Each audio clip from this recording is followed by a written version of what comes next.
இதயத்தின் இடப்பக்கம் இருக்கும் விருச்சிகராசிக்காரர்களே, விருச்சிகராசிக்காரர்களுக்கெல்லாம் மிக அற்புதமான ஒரு நேரம். விருச்சிகராசிக்காரர்கள் வாழ்க்கையில இதை விட சிறந்த நேரம்னு ஒண்ணு கிடையவே கிடையாது. சனியோட சேர்ந்த யார் யாரெல்லாம் இருக்காருன்னு நினைக்கிறீங்க? 1-6 செவ்வாய் பகவான் இருக்கிறார், சனி பகவான் இருக்கிறார், அது ராகு பகவான், இப்படி எல்லாருமே இருக்காங்க. ராகு பகவான் 4ஆம் இடத்துல இருக்கார், பிளஸ் சனியோட புதன் போகிறார். எங்க போறார்? 11 5ஆம் இடத்திற்கு வருகின்ற 8ஆம் தேதிக்கு அப்புறம் போறார். 8ஆம் தேதிக்கு அப்புறம் போறார். மிக நல்ல பலன்கள் எல்லாம் உங்களுக்கு செய்ய போகிறார். விருச்சிகராசிக்காரர்களுக்கு அதே மாதிரி மிக சூப்பரான ஒரு விஷயம். வேலையில சாதாரண வேலையில இருக்கீங்க, நீங்க நல்லா ஒர்க் பண்றீங்க, நீங்க டீம் லீடர் ஆயிட்டீங்க. நீங்க அதுக்கு அடுத்து 6ஆம் இடத்துல இருக்கிற நீங்க அடுத்த லெவல் டிபார்ட்மெண்ட் ஹெட் ஆகுறீங்க போன்ற விஷயங்கள்லாம் உங்களுக்கு ஏற்படுகிறது. 6ஆம் இடத்திலே இருக்கக்கூடிய இந்த சூரிய பகவான், இந்த சூரிய பகவானுடைய உச்சம் என்பது மிக அற்புதமான பலன்கள் எல்லாம் தருகிறது. 5ஆம் இடத்திலே சனி இருக்கிறார், சூரியன் எல்லாம் சுக்கிரன் இருக்கிற. அப்போ 20ஆம் தேதிக்கு அப்புறம் வருகின்ற இந்த சுக்கிர பகவானுடைய பெயர்ச்சி உங்கள் வாழ்க்கை தலைகீழாக மாற்றக்கூடியதாக நினைத்து பாருங்கள். 4ஆம் இடம் என்பது உங்களுக்கு நற்பெயர், கீர்த்தி, கற்பு, இதெல்லாம் அந்த இடத்துல ராகு பகவான் இருக்கும் பொழுது அந்த கற்புங்கிற விஷயம் உங்களுக்கு கெடுவதற்கான எல்லா பிரச்சனைகளும், தேவையில்லாத கெட்ட பேர் உண்டாக்குவாங்க. ஆண்களா இருந்தா ஆண்கள் பெண்கள்கிட்ட பேசுறது, பெண்களா இருந்தா ஆண்கள்கிட்ட பேசுறது, என்ன பங்கு மாட்டிக்கிட்ட பங்கு அப்படிங்கிற மாதிரி அப்படியே பப்பரமான மாட்டிக்குவீங்க. நன்றாக புரிந்து கொள்ளுங்கள், சீரியஸா மாட்டிக்குவீங்க. காரணம் என்ன அப்படின்னா, ஸ்ரீமடம் உலகின் ஒரே விஸ்வரூப விஷ்ணு மாயா சாத்தன் மடம், ஜோதிட உலகின் சூப்பர் ஸ்டார் பிரம்மஸ்ரீ ராம்ஜி சுவாமிகள் அழைக்கிறார். ஸ்ரீமடம் வாங்க, சந்தோஷமா போங்க.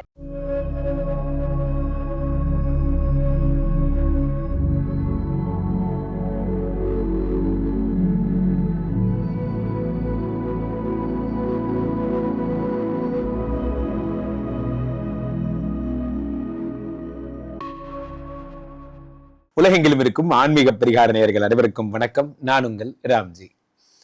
ஏப்ரல் மாதத்தில் நடக்கவிருக்கின்ற ஒரு ஏப்ரல் 1 தொடங்கி அடுத்து இந்த சம்மர் ஹாலிடேஸ் வரைக்குமே போங்க, மே வரைக்குமே கூட போகலாம்.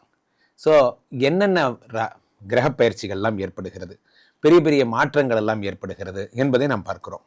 அவ்வகையில் ஒரு வழியாக இப்பொழுதுதான் குரு வக்ர நிவர்த்தியும், சனி பயிற்சி முடிஞ்சது, சுக்கிரன் உச்சம்லாம் முடிஞ்சது, எல்லாம் முடிஞ்சு இப்போ தான் ஒரு செட்டில் டவுன் ஆகிட்டு வருது. அவ்வகையில் இந்த பிறக்க போகின்ற புத்தாண்டு எப்படி இருக்க போகுது? நிறைய பலன்கள்லாம் நம்ம போட்டோம், புத்தாண்டு பலன்கள்லாம் போட்டோம். அதே மாதிரி இந்த புத்தாண்டு அப்படிங்கிறது நமக்கு புதுமைகளை கொண்டு வரப்போகிறதா அல்லது வேறு ஏதாவது பிரச்சனைகள் வரப்போகிறதா அப்படிங்கிறத பார்க்குறோம்.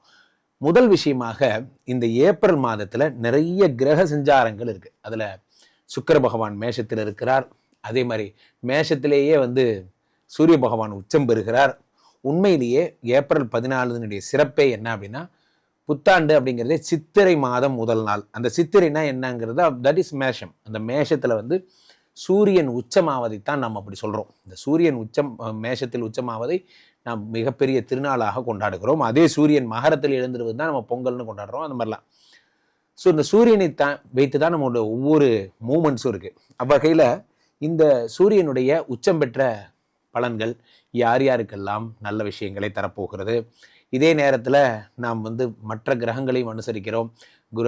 குரு பகவான் வக்ர நிவர்த்தி அடைந்திருக்கிறார். அதே நேரத்தில் சனி பகவான் மீனத்தில் குருவினுடைய வீட்டில் எழுந்தருளுகிறார். இப்படி எல்லாருமே ஒரு நார்மலாக இருக்கிற நேரம், யாரும் வக்கரமாகவும் இல்லை உக்கரமாகவும் இல்லை. அட் த சேம் டைம் எல்லா கிரகங்களும் நார்மலாக இருக்கிற ஒரு கோல்டன் டைம். இந்த பீரியடில் இந்த ஏப்ரல் 1 தொடங்கி மே மாதம் வரையிலே எப்பொழுதெல்லாம் யார் யார் வாழ்க்கையிலெல்லாம் மிகப்பெரிய அதிர்ஷ்டங்கள் கிடைக்க போகிறது, என்னென்ன புதையல் யோகங்கள் கிடைக்க போகிறது, வெளிநாடு செல்ல போகிறவங்க யார், குழந்தை பிராப்தி யாருக்கெல்லாம் வரப்போகிறது போன்ற நிறைய விஷயங்கள் பேச போகிறோம். ராசி ரீதியாக நாம் பார்த்து விடலாம். என் இதயத்தின் இடப்பக்கம் இருக்கும் விருச்சிகராசிக்காரர்களே, விருச்சிகராசிக்காரர்களுக்கெல்லாம் மிக அற்புதமான ஒரு நேரம். விருச்சிகராசிக்காரர்கள் வாழ்க்கையில இதை விட சிறந்த நேரம்னு ஒன்று கிடையவே கிடையாது. காரணம் என்னன்னா, ஏப்ரல் 1க்கு அப்புறம் 5ஆம் இடத்திலே சனி பகவான் இருக்கிறார். சனி கொடுத்தால் எவர் தடுப்பார்? சனி பகவான் உங்களுக்கு நிரந்தரமாக சகல சௌபாகியங்களையும் தரக்கூடியவராக இருக்கிறார், மங்களகாரகனாக இருக்கிறார். இந்த சனியோட சேர்ந்த யார் யாரெல்லாம் இருக்காருன்னு நினைக்கிறீங்க? 1-6 செவ்வாய் பகவான் இருக்கிறார், சனி பகவான் இருக்கிறார், அது ராகு பகவான், இப்படி எல்லாருமே இருக்காங்க. ராகு பகவான் 4ஆம் இடத்துல இருக்கார், பிளஸ் சனியோட புதன் போகிறார். எங்க போறார்? 11 5ஆம் இடத்திற்கு வருகின்ற 8ஆம் தேதிக்கு அப்புறம் போறார். 8ஆம் தேதிக்கு அப்புறம் போறார். மிக நல்ல பலன்கள் எல்லாம் உங்களுக்கு செய்ய போகிறார். விருச்சிகராசிக்காரர்களுக்கு அதே மாதிரி மிக சூப்பரான ஒரு விஷயமே என்னன்னா, உங்களுடைய 7 சுக்கிர பகவான் ஆட்சி பெற்று அமர்ந்திருக்கிறார். 7ஆம் இடத்திலே சுக்கிர பகவான் ஆட்சி பெற்ற சுக்கிர பகவான் வெளிநாட்டு யோகங்களை தருகிறார். 7ஆம் இடத்து சுக்கிர பகவான் உங்களுக்கு வந்து பார்த்தீங்கன்னா சுக்கிரனுடைய யோகம் என்பதால் உங்களுக்கு ஐடி சம்பந்தப்பட்ட ஜாப்ஸ் தரார். அதே மாதிரி கம்ப்யூட்டர், எலக்ட்ரானிக்ஸ், கேமரா எல்லாம் தரார். வாழ்க்கையில் என்னென்னலாம் பண்ணணுமோ எல்லாம் பண்றார். 7ஆம் இடத்து சுக்கிர பகவான். சுக்கிர பகவான் 7ஆம் இடத்தில் இருக்கின்ற இந்த நேரத்தில் இல்வாழ்க்கையில பிரச்சனை, நீங்களும் உங்க மனைவியும் பிரிஞ்சிருக்கீங்க, டைவர்ஸ் சம்பந்தப்பட்ட விஷயங்கள் போயிட்டு இருக்கு, வீட்டில் பெரிய பிரச்சனை, அது எல்லாமே உங்களுக்கு சரியாடும். 7ஆம் இடத்தில் இருக்கக்கூடிய சுக்கிரனால் உங்க பிரச்சனைகள் எல்லாம் சகல காரியமும் நிவர்த்தி ஆகிறது. அதே நேரத்தில் 2-5 கூடிய குரு பகவான் இவர் 8ஆம் இடத்துல மறைந்திருந்தார். மறைஞ்சு மட்டும் இல்லை, மறைஞ்சு வக்கரம் பெற்று இருந்தார். இப்போ இந்த ஆள் என்ன பண்றார், இவர் வக்கர நிவர்த்தி அடைஞ்சிட்டார். வக்கர நிவர்த்தி அடைந்ததாலே 2-5 கூடியவர் வக்கர நிவர்த்தி அடைஞ்சோன்னா பணம் வரும் வழிகள் எல்லாம் தெரிகிறது, பணம் வரப்போகிறது. அடுத்தாக 10 கூடிய சூரிய பகவான் இவர் என்ன பண்றார், 6ஆம் இடத்தில் மறைகிறார். இப்போ இதான் சொல்லுவேன், ராம வீட்டு கோழி சோம வீட்டில் முட்டையிட்டதாம். அந்த மாதிரிதான் 10 கூடையவன் என்பது என்ன அப்படின்னா தொழில்காரகன். அவன் உச்சம் பெற்று 6ஆம் இடத்தில் இருக்கும் பொழுது 6ஆம் இடம் என்பது என்ன, வேலை. இப்போ பிஸ்னஸ்ல இருக்கிறவங்களுக்கு பெரிய ஃபியூச்சரோ இல்லையோ, ஆனால் வேலை பார்க்குறவங்களுக்கு மிகப்பெரிய ஃபியூச்சர். வேலை பார்க்குறவங்களுக்கு இப்போ வேலை விஷயம் உங்களுக்கு கிடைப்பதற்கான வாய்ப்புகள் மிக அதிகம். ஒரு வேலையில் சாதாரண வேலையில் இருக்கீங்க, நீங்கள் நல்லா ஒர்க் பண்ணுறீங்க, நீங்கள் டீம் லீடர் ஆகிட்டீங்க. நீங்கள் அதுக்கு அடுத்து 6ஆம் இடத்துல இருக்கிற நீங்கள் அடுத்த லெவல் டிபார்ட்மெண்ட் ஹெட் ஆகிறீங்க போன்ற விஷயங்கள்லாம் உங்களுக்கு ஏற்படுகிறது. 6ஆம் இடத்திலே இருக்கக்கூடிய இந்த சூரிய பகவான், இந்த சூரிய பகவானுடைய உச்சம் என்பது மிக அற்புதமான பலன்கள் எல்லாம் தருகிறது. 5ஆம் இடத்திலே சனி இருக்கிறார், சூரியன் எல்லாம் சுக்கிரன் இருக்கிற. அப்போ 20ஆம் தேதிக்கு அப்புறம் வருகின்ற இந்த சுக்கிர பகவானுடைய பெயர்ச்சி உங்கள் வாழ்க்கை தலைகீழாக மாற்றக்கூடியதாக அமைகிறது. 7ஆம் இடம் என்பது வெளிநாட்டு யோகம், 7ஆம் இடம் என்பது ஃபாரின் இன்வெஸ்டர்ஸ், 7ஆம் இடம் என்பது உங்களுக்கு வந்து பார்ட்னர்ஷிப்பு, புதிய இன்னோவேஷன், இதெல்லாம் 7ஆம் இடம். 7ஆம் இடத்திலே அவர் 7 கூடியவன் ஆட்சி பெறும் பொழுது இது அத்தனையும் கிடைக்கிறது. எல்லாமே சூப்பர். ஆனால் ஒரு பிரச்சனை என்ன, 7 கூடியவன் காதலை தருகிறான், ஆமா தரான். ஆனால் காதலை தருகின்ற அதே சுக்கிர பகவான் 4ஆம் இடத்திலே ராகு பகவான் இருக்கும் பொழுது தேவையில்லாத கெட்ட பெயர்களையும் உண்டாக்கி விடுகிறார். நன்றாக நினைத்து பாருங்கள். 4ஆம் இடம் என்பது உங்களுக்கு நற்பெயர், கீர்த்தி, கற்பு, இதெல்லாம். அந்த இடத்துல ராகு பகவான் இருக்கும் பொழுது அந்த கற்புங்கிற விஷயம் உங்களுக்கு கெடுவதற்கான எல்லா பிரச்சனைகளும், தேவையில்லாத கெட்ட பேர் உண்டாக்குவாங்க. ஆண்களாக இருந்தால் ஆண்கள் பெண்கள்கிட்ட பேசுறது, பெண்களாக இருந்தால் ஆண்கள்கிட்ட பேசுறது, என்ன பங்கு மாட்டிக்கிட்ட பங்கு அப்படிங்கிற மாதிரி அப்படியே பப்பரமே மாட்டிக்குவீங்க. நன்றாக புரிந்து கொள்ளுங்கள், சீரியஸாக மாட்டிக்குவீங்க. காரணம் என்ன அப்படின்னா, உங்களுக்கு 4ஆம் இடத்துல ராகு பகவான் வந்துட்டார். 4ஆம் இடத்துல ராகு வரும்போது சுக்கிரன் வரவே கூடாது. இந்த ஆள் 2 ஃபியூஸும் ஒரே நேரத்தில் ஒர்க் ஆகக்கூடாது. காதல் ஒரு பக்கம் பிச்சுக்கிட்டு போகுது, இந்த நம்மால் டிபார்ட்மெண்ட் ஒரு பக்கம் பிச்சுக்கிட்டு, 2 சேர்ந்துச்சுன்னா குடும்பம் அழிஞ்சு போயிடும். அவ்வளோதான். பழைய எக்ஸ்லாம் எங்கே இருக்கிற டியர், இங்கே தான் இருக்க டியர், பின்னாடி உங்கள் ஒய்ஃப் படிச்சுட்டு இருப்பாங்க உங்கள் மெசேஜ் எல்லாம், நீ வா டியர், நான் வெயிட் பண்ணுறேன் டியர். ஐயோ பங்கு மாட்டிக்கிட்ட பங்கு அப்படிங்கிறது நடக்கும். இந்த ஒரு மாதம் ரொம்ப ஜாக்கிரதையாக இருக்கணும். Unit B most careful. 5ஆம் இடத்துல இருக்கக்கூடிய சனி பகவான் யோகங்களை தருகிறார், பூமி லாபங்களை தருகிறார்.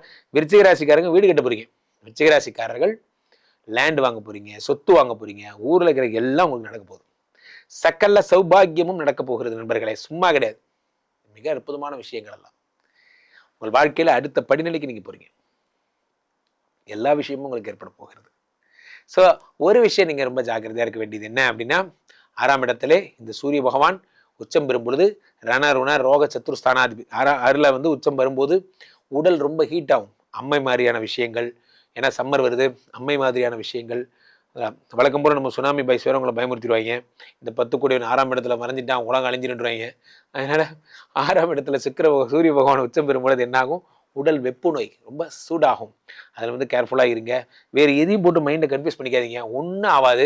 இந்த பங்குனி மாதம் சூப்பராக போகும். 6ஆம் இடத்துல சூரிய பகவான் உச்சம் என்பதால் உத்தியோகத்தில் மிகப்பெரிய அபிவிருத்தி அடைவீர்கள். விருச்சிக ராசிக்காரர்கள் சிறப்பு.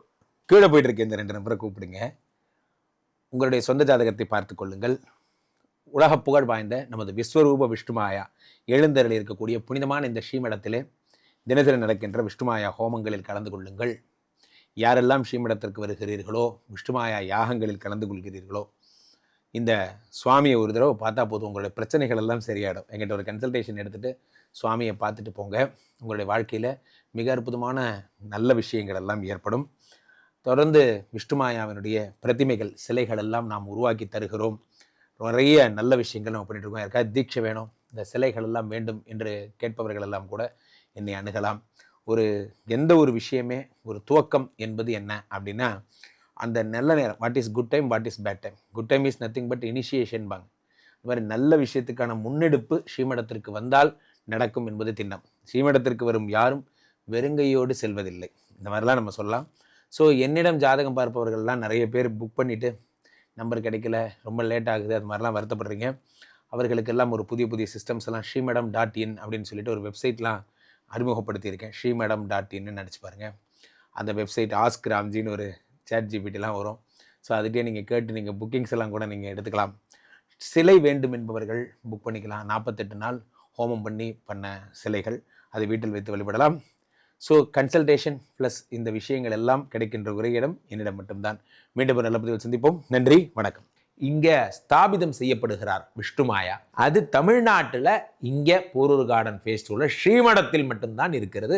வேற எங்கேயும் இவருக்கு ஆலயங்கள் கிடையாது. நம்மளுடைய வேலை இல்லை, குழந்தை இல்லை, நமக்குடைய எதிர்காலம் கேள்விக்குறியாக இருக்குது, கள்ள தொடர்பு, ஏமாற்றம், துரோகம் போன்ற பிரச்சனைகளுக்காக ஸ்பெசிஃபிக்காக பண்ணுற ஒரு ஹோமம்.